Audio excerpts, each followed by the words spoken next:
Halo, nama aku Perawati.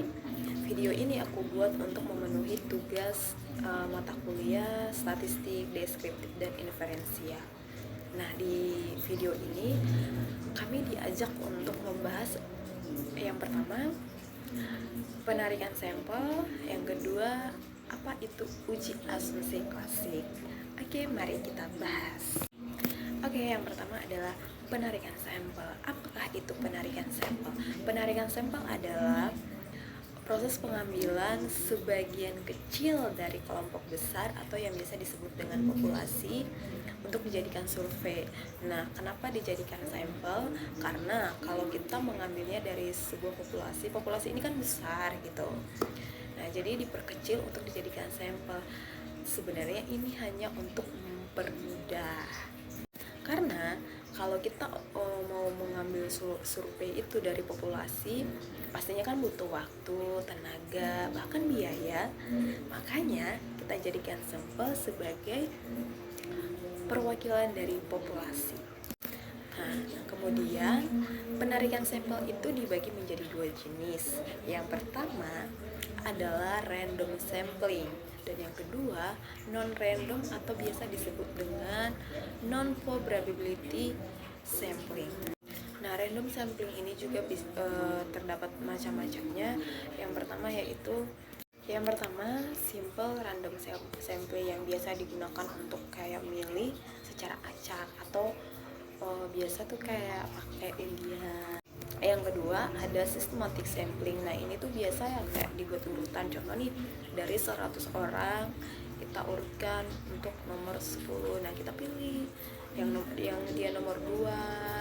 Setiap nomor 2 kita pilih begitu. Nah, macam yang kedua yaitu non random. Nah, ada itu ada juga macam-macamnya. Contohnya tuh convenience sampling, itu biasa orang-orang terdekat atau nih teman-teman kita, orang-orang yang di sekitar kita. Yang kedua purpose sampling.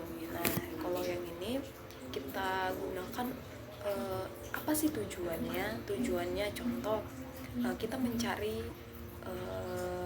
orang yang berminat untuk apa ya? Matematika contoh. Nah, tujuan kita kan mencari mahasiswa yang berminat matematika atau siswa-siswi yang berminat matematika gitu. Nah, jadi pas kapan sih penarikan sampel ini dibutuhkan? Ya, dibutuhkan saat waktunya terbatas, ketika biaya tidak, ya kita katakan saja ketika biaya juga terbatas, dan kemudian ketika populasinya terlalu besar dan nggak mungkin kan kita mencakup semua orang. Nah, untuk yang kedua, apa itu uji asumsi klasik? Uji asumsi klasik ini adalah syarat yang kita gunakan untuk menggunakan model regresi linear. Ini kita gunakan itu supaya apa yang kita analisis itu tepat dan ya intinya dia benar-benar nyata gitu, nggak yang kelihatan di karang-karang. Nah, macam-macam uji asumsi klasik ini adalah uji normalitas. Ini digunakan untuk mengecek apakah datanya residual terdistribusi normal. Nah, uji asumsi klasik ini kita butuhkan itu saat sedang melakukan regresi linear, kemudian menjelaskan hubungan antara variabel. Yang terakhir, untuk memastikan data yang kita olah itu terpercaya dan valid. Oke, sekian video dari aku. Semoga bisa membantu dan see you next video.